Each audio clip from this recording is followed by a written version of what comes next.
नमस्ते दोस्तों, आज हम बात करते हैं सीटीईटी से संबंधित सब्जेक्ट सीडीपी बाल विकास और उसके के अंतर्गत एक टॉपिक आता है विकास की अवधारणा एवं अधिगम से संबंध।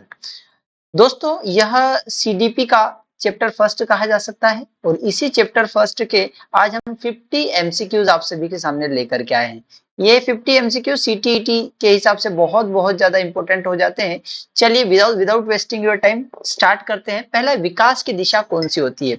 तो विकास की दिशा पहला टॉपिक है हमारे पास, पहला ऑप्शन है कि सामान्य से विशिष्ट होती है। जी हाँ, हमेशा ध्यान रखिएगा, विकास सामान्य होगा फिर विशिष्ट होगा। तो सामान्य से क्या होगा? विशिष्ट होगा। दूसरा, विशिष्ट से सामान्य होगा? नहीं, विशिष्ट से सामान्य नहीं होगा, क्योंकि हमने पहले बता दिया है कि सामान्य से विशिष्ट होगा। तीसरा है ऊपर से नीचे होगा।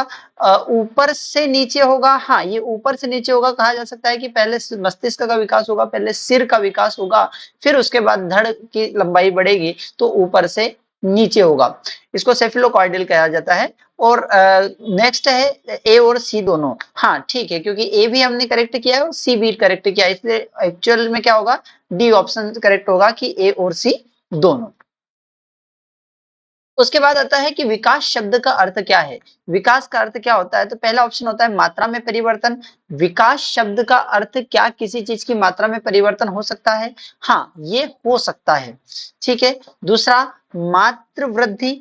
मात्र वृद्धि, मात्र शब्द कहीं पर भी आएगा तो हमें ध्यान रखना है कि विकास हमेशा होलिस्टिक अप्रोच है, एक ओवरऑल डेवलपमेंट की बात कर रहे हैं, और ओवरऑल डेवलपमेंट की जब बात कर रहे हैं तो केवल वृद्धि इसमें नहीं हो सकता है। नेक्स्ट क्या है? परिवर्तन तथा प्रगति दोनों। अब देखिए, यहाँ पर परिवर्तन को इंक्लूड कर लिया गया है और प्रगति भी होगी, क्योंकि विकास हो रहा है मतलब प्रोग्रेस करेगा। तो एग्जैक्ट आंसर क्या होगा? और नेक्स्ट क्या है? केवल शारीरिक परिवर्तन। तो विकास में मैंने अभी कहा है कि केवल वाला ऑप्शन हमने इंक्लूड नहीं करेंगे, क्योंकि विकास का मतलब होता है एक होलिस्टिक डेवलपमेंट की बात हम करते हैं। तो जो करेक्ट आंसर होगा वो सी होगा, जिसमें परिवर्तन भी होगा और प्रगति भी होगी। अगला प्रश्न है दोस्तों कि अधिगम और विकास में मुख्य संबंध है। अधिगम और विकास में मुख्य संबंध क्या है? तो अधिगम जो होता है वह विकास को प्रभावित करता है, अधिगम विकास को प्रभावित करता है। अधिगम का मतलब क्या होता है कि लर्निंग, आपकी जो लर्निंग है वह डेवलपमेंट को इम्पैक्ट करेगी। हाँ, लर्निंग डेवलपमेंट को इम्पैक्ट करेगी, क्योंकि बच्चा सीखेगा उसी से उसका विकास होगा या विकास का एक क्रम होगा। तो यह शब्द सही हो सकता है, पहला पॉइंट सही हो सकता है। दूसरा, विकास अधिगम को प्रभावित करता है। हाँ, बच्चा अगर डेवलप हो रहा है, उसमें कोई स्किल डेवलपमेंट हो रही है, तो लर्निंग भी होगी। यह बात भी, यह पॉइंट भी सही है। तो क्या होगा? विकास अधिगम को प्रभावित करता है। तो हाँ, विकास भी अधिगम को प्रभावित करता है। नेक्स्ट है, दोनों एक दूसरे को प्रभावित करते हैं। जी हाँ, जैसे हमने कहा है कि अधिगम से विकास होगा, विकास से अधिगम होगा, इसका अर्थ यह हुआ कि दोनों एक दूसरे को प्रभावित करते हैं, इसलिए करेक्ट आंसर क्या होगा? सी होगा। दोनों स्वतंत्र है? नहीं, दोनों स्वतंत्र नहीं है, दोनों एक दूसरे पर डिपेंडेंट है, इसलिए कहेंगे कि दोनों एक दूसरे को प्रभावित करते हैं। तो करेक्ट आंसर क्या होगा दोस्तों? सी होगा। नेक्स्ट है, पियाजे के अनुसार संज्ञानात्मक विकास का प्रथम चरण क्या है? पियाजे ने 4 चरण बताए हैं, तो सबसे पहला चरण क्या है? तो पहला चरण जो होता है, इसमें अलग अलग ऑप्शन दिए हैं कि पूर्व संक्रियात्मक अवस्था है, संवेदी गतिक है, मूर्त संक्रियात्मक है, औपचारिकता है। तो ध्यान रखेंगे, सबसे पहला जो पॉइंट आता है वो होता है संवेदी गतिक। ठीक है।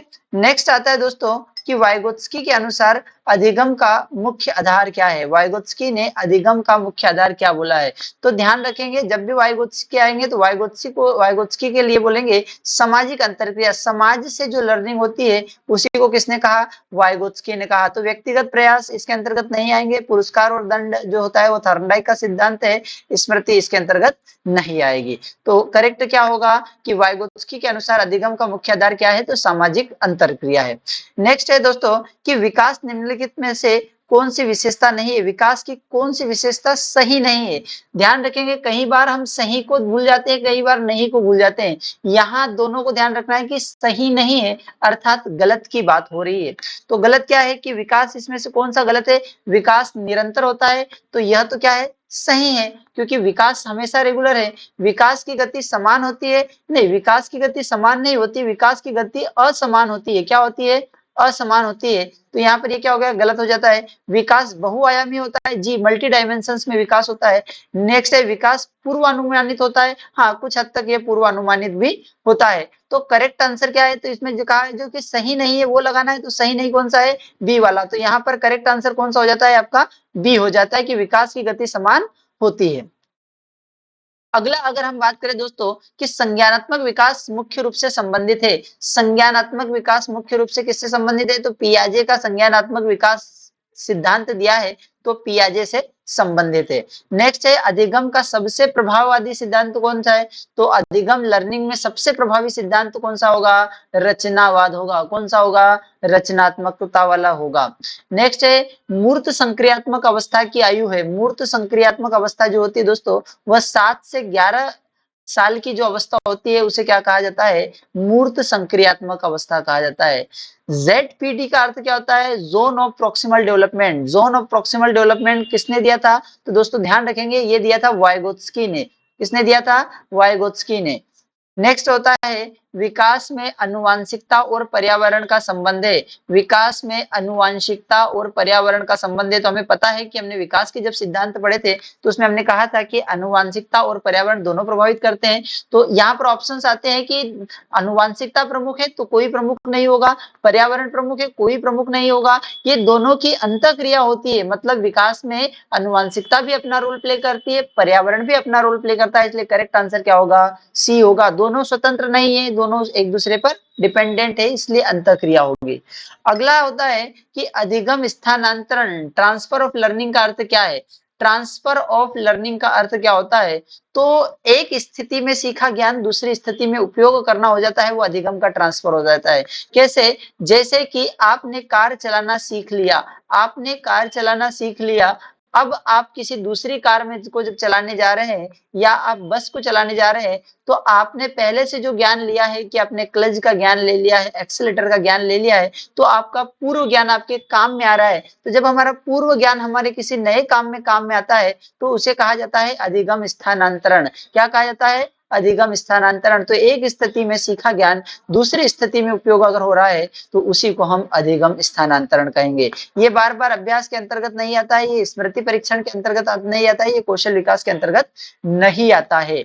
अगला है कोहलबर्ग का सिद्धांत संबंधित है। कोहलबर्ग ने जो सिद्धांत दिया है वो ध्यान रखेंगे नैतिक विकास का सिद्धांत दिया है। कौन सा सिद्धांत दिया है, नैतिक विकास का। तो संज्ञानात्मक विकास आपको पता है पियाजे ने दिया है, सामाजिक विकास किसने दिया है, वाइगोत्स्की ने दिया है, शारीरिक विकास अलग आता है। तो करेक्ट आंसर क्या होगा, नैतिक विकास का सिद्धांत किसने दिया है, कोहलबर्ग ने दिया है।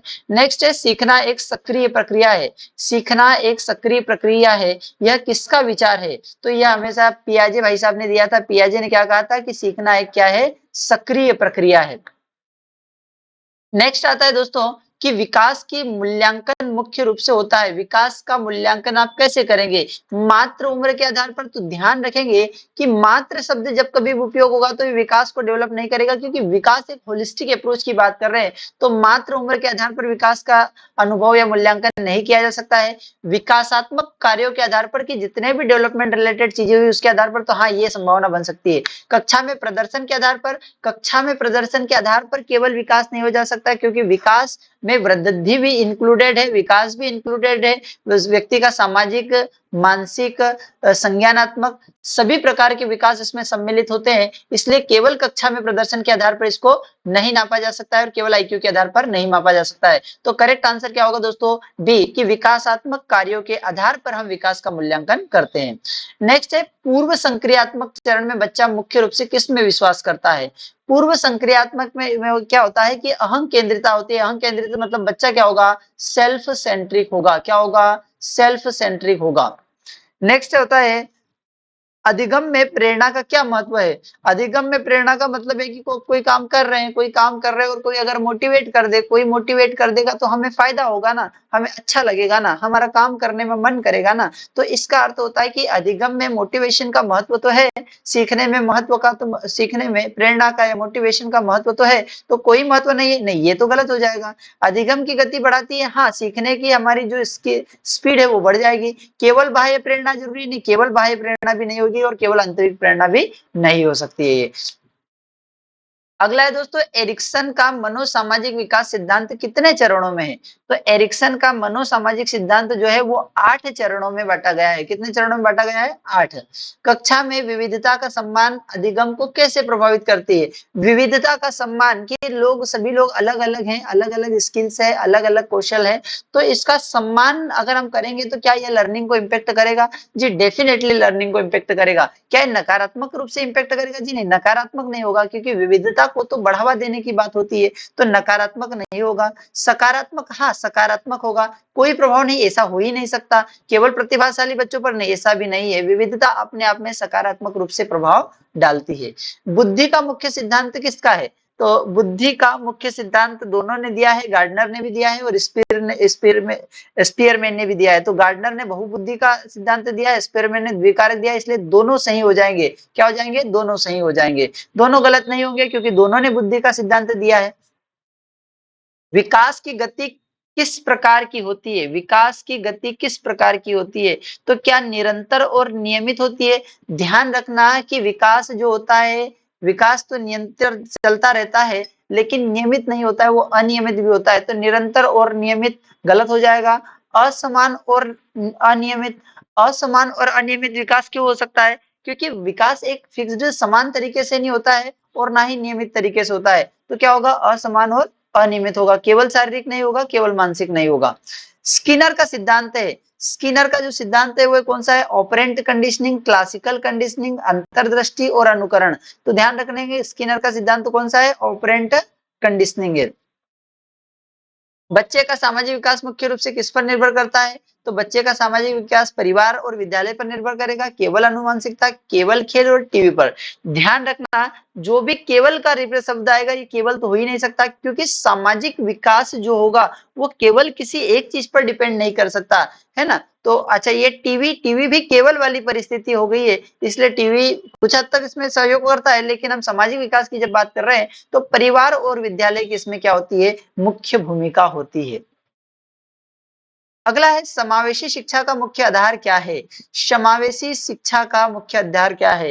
इंक्लूसिव एजुकेशन का टारगेट क्या है? तो इंक्लूसिव का मतलब होता है विविधता का सम्मान करना, कि सभी लोग अलग-अलग भाषा, प्रांत, संप्रदाय, जाति या अलग-अलग वर्ग से आते हैं, लेकिन सभी को बराबर सम्मान मिलना चाहिए, सभी को एक जगह बैठने को मिलना चाहिए, सभी को एक साथ पढ़ने को एक समान अवसर मिलना चाहिए। इसी को हम समावेशी शिक्षा कहते हैं। तो इससे क्या होता है? विविधता का सम्मान होता है। सभी को एक समान पढ़ाना नहीं होता है, सभी को एक समान पढ़ाना नहीं होगा, सभी को अलग-अलग जो बैकग्राउंड से आने के बाद भी एक जगह समान सम्मान देना, वो होता है। तो सभी को एक समान पढ़ाना नहीं होगा यहाँ पर। केवल केवल दिव्यांग बच्चों पर ध्यान विविधता हो ही नहीं सकता, क्योंकि विविधता का मतलब ही होता है अलग-अलग चीजों, प्रतियोगिता को बढ़ावा देना भी नहीं है। पियाजे के अनुसार संरक्षण किस चरण में विकसित होता है? तो मूर्त संक्रियात्मक अवस्था में होता है। नेक्स्ट है, अधिगम में रचनात्मक क्रिएटिविटी का संबंध है। अधिगम में क्रिएटिविटी का क्या संबंध है? तो अधिगम में जब रचनात्मकता आ जाती है, क्रिएटिविटी आ जाती है, तो हमारी जो स्टडीज है या जो हमारी लर्निंग है वो उच्च अधिगम स्तर से होती है, उच्च स्तर की होती है। केवल बुद्धि नहीं होगी, केवल स्मृति होगी, कोई नहीं होगा। करेक्ट क्या होगा? उच्च अधिगम स्तर से होता है।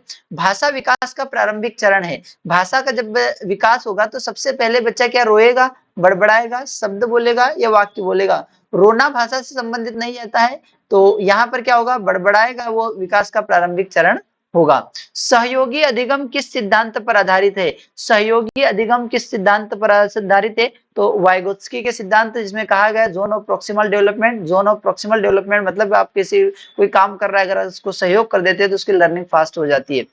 अगला है, विकास में लिंग भेद मुख्य रूप से होता है। विकास में लिंग भेद मुख्य रूप से होता है पर्यावरण के प्रभाव से, केवल अनुवांशिक प्रभाव से, कभी नहीं केवल अवरोधानुसार होते हैं। देखिए, लिंग भेद का जो कारण होता है, लिंग भेद का कारण क्या होता है? तो केवल किशोरावस्था में नहीं होगा, कभी नहीं होगा, ऐसा भी नहीं हो सकता है, केवल अनुवांशिक कारण नहीं हो सकता है। पर्यावरण में जो चीजें रहती है उसी के आधार पर बच्चा सीखता है। जैसे विकास में लिंग भेद कैसे होगा? कि घर में अगर बच्चा देख रहा है कि जब भी चाय बनाने की बारी आती है, जब भी चाय बनाने की बारी आती है, तो या तो मम्मी को काम लगाया जा रहा है या दीदी को काम लगाया जा रहा है। तो यहाँ पर बच्चा वातावरण या पर्यावरण से क्या सीख रहा है? कि यह काम महिलाओं के लिए ही है। और इसीलिए जब बच्चा क्या होगा कि बच्चा अगर अपनी पत्नी को केवल चाय बनाने के लिए बार बार कह रहा है, तो ये उसके पर्यावरण का प्रभाव है। ये लिंग भेद कहाँ पर आया? पर्यावरण के प्रभाव से आया, वातावरण के प्रभाव से आया। नेक्स्ट है गार्डनर की बहुबुद्धि सिद्धांत में कुल कितनी बुद्धियां हैं? गार्डनर के बहुबुद्धि सिद्धांत में हमने कहा है कि 8 से 9 प्रकार के सिद्धांत उसमें दिए गए हैं। कक्षा में अधिगम को प्रभावित करने वाला सबसे प्रमुख कारक कौन है? सबसे प्रमुख हमेशा रहेगा शिक्षक का व्यवहार। शिक्षक का व्यवहार किस तरीके से आएगा, वो मुख्य इसमें से रहेगा। थार्नडाइक ने क्या कहा है? थार्नडाइक ने एक तो प्रभाव का नियम दिया है और अभ्यास का नियम दिया है, तो करेक्ट क्या होगा? दोनों आएगा इसमें। नेक्स्ट है संवेगात्मक विकास का मुख्य काल क्या है? संवेगात्मक विकास बाल्यावस्था में भी संवेग आते हैं, शैशवावस्था में भी और किशोरावस्था में, तो इसमें क्या होगा? सभी रहेंगे। नेक्स्ट है मेटाकॉग्निशन का अर्थ क्या होता है? मेटाकॉग्निशन का होता है कि अपने अधिगम के बारे में, अपनी लर्निंग के बारे में अगर कोई बार बार सोच रहा है तो ये किसके अंतर्गत आता है? मेटाकॉग्निशन। स्मृति हानि नहीं होगी, शारीरिक विकास नहीं होगा, भाषा विकास नहीं होगा। अपने अधिगम को लेकर के ओवरऑल अगर बार बार सोच रहे हैं तो ये मेटाकॉग्निशन के अंतर्गत आता है। ब्रूनर के अनुसार अधिगम 3 चरणों में होता है, इनमें से कौन सा नहीं है? तो ब्रूनर ने कौन सा दिया है? ब्रूनर का जो सिद्धांत क्रियात्मक होता है, चित्रात्मक है, प्रतीकात्मक। ब्रूनर के अनुसार 3 तरीके से व्यक्ति सीखता है, काम करके सीखेगा, चित्र बना करके सीखेगा, प्रतीक रूप में सीखेगा। मौखिक इसके अधिगम के अंतर्गत नहीं होता है। नेक्स्ट है सेफिलोकॉर्डियल सिद्धांत का अर्थ है। सेफिलो का अर्थ होता है दोस्तों, सेफिलो का अर्थ होता है सिर। सेफिलो का अर्थ क्या होता है? सिर। तो जब विकास सिर से पैर की ओर होता है तो इसे क्या कहा जाता है? सेफिलोकॉर्डियल कहा जाता है। पैर से सिर की ओर नहीं, केंद्र से बाहर की ओर नहीं, बाहर से केंद्र की ओर नहीं। प्रोक्सिमो डिस्टल, प्रोक्सिमो का मतलब होता है सेंटर, प्रोक्सिमो का क्या मतलब होता है? सेंटर। तो सेंटर से बाहर की ओर जो होगा तो उसे क्या कहेंगे? प्रोक्सिमो डिस्टल। सिर से पैर नहीं होगा, सामान्य से विशिष्ट नहीं होगा, निरंतर नहीं होगा। आईक्यू मुख्य रूप से समाप्ता है। आईक्यू किसको नापेगा? आपकी शारीरिक क्षमता को, जी नहीं। संवेगात्मक क्षमता को, जी नहीं। कलात्मक क्षमता को, जी नहीं। आपकी संज्ञानात्मक क्षमता कितनी है, आपकी मानसिक बुद्धि कितनी है, इसे आईक्यू के माध्यम से नापा जा सकता है। डिस्कवरी लर्निंग किसकी अवधारणा है? डिस्कवरी लर्निंग ब्रूनर ने दी है, स्किनर ने नहीं दिया था, पियाजे ने नहीं दिया था, वाइगोत्स्की ने नहीं दिया था। अधिगम विकलांगता का सबसे आम प्रकार है। अधिगम में विकलांगता है, लर्निंग में अगर विकलांगता है, लर्निंग में अगर अंडरस्टैंडिंग डेवलपमेंट नहीं हो रही है तो इसे डिसलेक्सिया के अंतर्गत रखेंगे। किसके अंतर्गत रखेंगे? डिसलेक्सिया। डिसकैल्कुलिया क्या है? कि गणित में प्रॉब्लम आ रही है। डिसग्राफिया क्या है? लिखने में दिक्कत आना। एडीएचडी मतलब क्या है? ध्यान लगाने में दिक्कत होना। तो करेक्ट आंसर इसका क्या होगा? डिसलेक्सिया होगा। अधिगम विकलांगता को क्या कहेंगे? डिसलेक्सिया। अगला है स्व विनिमय अधिगम में मुख्य भूमिका किसकी होती है? स्व विनिमय विनियमित अधिगम में मुख्य भूमिका किसकी होती है? बच्चे की होती है, शिक्षक की होती है। देखिए स्व मतलब सेल्फ, अब सेल्फ सीखेगा तो बच्चा खुद ही सीखेगा ना, शिक्षक का रोल नहीं रहेगा, अभिभावक का रोल नहीं रहेगा, प्रधानाचार्य का रोल नहीं रहेगा। पियाजे के अनुसार एसिमिलेशन शब्द जो दिया है उसका मतलब क्या होता है? तो पियाजे ने जो एसिमिलेशन शब्द दिया है उसका अर्थ होता है कि नई जानकारी को पुराने स्कीमा में समायोजित कर लेना। आपने जो नई जानकारी ली है उसको आपको पुराने से अगर आप कनेक्ट कर रहे हैं, एसिमिलेट कर रहे हैं, तो यह एसिमिलेशन के अंतर्गत आता है। पुराने स्कीमे को बदलना भी नहीं है, दोनों भी नहीं, कोई नहीं है। किशोर अवस्था का मुख्य विकासात्मक क्या है? किशोर अवस्था में क्या होगा? किशोर अवस्था में जब हम देखते हैं तो बच्चे अपनी सेल्फ आइडेंटिटी पर ज्यादा फोकस करता है, इंस्टाग्राम फेसबुक बनाएगा और अपने ज्यादा से ज्यादा फॉलोअर बढ़ाने की कोशिश करेगा। तो ये किशोर अवस्था के गुणों में है कि व्यक्ति अपनी पहचान, अपनी आइडेंटिटी के निर्माण के लिए दौड़ता है। या तो किसी नेता को फॉलो करेगा, किसी लीडर को फॉलो करेगा, अपनी पहचान बनाने के लिए काम करेगा। तो किशोर अवस्था में भाषा का विकास नहीं होगा, मोटर विकास नहीं होगा, संवेदी विकास नहीं होगा। मॉडलिंग किस सिद्धांत से संबंधित है? तो ये मॉडलिंग का है सामाजिक अधिगम सिद्धांत बंडूरा ने जो दिया उसके अंतर्गत है। व्यवहारवाद नहीं आएगा, संज्ञानवाद नहीं आएगा, मनोविश्लेषण नहीं आएगा। सीटीईटी में विकास और अधिगम का अध्ययन क्यों आवश्यक है? ताकि भैया जब आप विकास और अधिगम समझोगे तभी तो बच्चे को समझोगे, और बच्चों को समझ लिया तो फिर आप पढ़ा पाओगे, इसलिए बच्चों को समझने में ये मदद करता है। सिलेबस पूरा करने का कोई संबंध नहीं, परीक्षा पास करने से कोई मतलब नहीं है, प्रमोशन से कोई मतलब नहीं है। सूक्ष्म अधिगम माइक्रो लर्निंग का संबंध क्या होता है? सूक्ष्म लर्निंग का मतलब होता है कि छोटे छोटे पार्ट्स में हम सीखे। लंबे व्याख्यान नहीं होंगे, केवल ऑनलाइन, केवल ऑफलाइन नहीं होगा। संवेदी गतिक चरण में बच्चा मुख्य रूप से क्या सीखता है? संवेदी गतिक चरण में इंद्रियों और गति के माध्यम से सीखेगा। भाषा से नहीं सीखेगा, गणित से नहीं सीखेगा, चित्र से नहीं सीखेगा। समस्या समाधान अधिगम का उच्चतम स्तर माना जाता है। समस्या समाधान अधिगम का उच्चतम स्तर माना जाता है। संज्ञानात्मक क्षेत्र, संवेगात्मक क्षेत्र, क्रियात्मक क्षेत्र या सभी? तो समस्या समाधान जो होगा वो संज्ञानात्मक क्षेत्र के अंतर्गत आता है। रीइंफोर्समेंट पुनर्बलन का उपयोग किस सिद्धांत में आता है? तो रीइंफोर्समेंट पुनर्बलन जो सिद्धांत दिया था वो किसने दिया था? स्किनर ने दिया था। पियाजे ने, वाइगोत्स्की ने, ब्रूनर ने नहीं दिया। अगला है आधुनिक शिक्षा में विकास और अधिगम की अवधारणा मुख्य रूप से आधारित है। तो बाल केंद्रित शिक्षा, बच्चे को सेंटर में मान करके, बालक को केंद्र में मान करके हम सारे ये बनाएंगे। तो दोस्तों इसी तरीके से आज का हमारे 50 क्वेश्चंस यहाँ पर कंप्लीट होते हैं। ये 50 क्वेश्चंस की थोड़ी सी स्पीड बढ़ाने की कोशिश की थी ताकि आपका समय वेस्ट ना हो, ज्यादा से ज्यादा आप सीख पाए। दूसरा दोस्तों, इसी तरीके से सीटेट की कंप्लीट इन्फॉर्मेशन या इस तरीके की सीरीज को जानने के लिए आप हमारे चैनल को लाइक, शेयर, सब्सक्राइब कर दीजिएगा, ताकि अगली बार जब भी कोई वीडियो अपलोड हो या कोई भी जानकारी मिले तो आप तक जल्दी पहुंचे। धन्यवाद।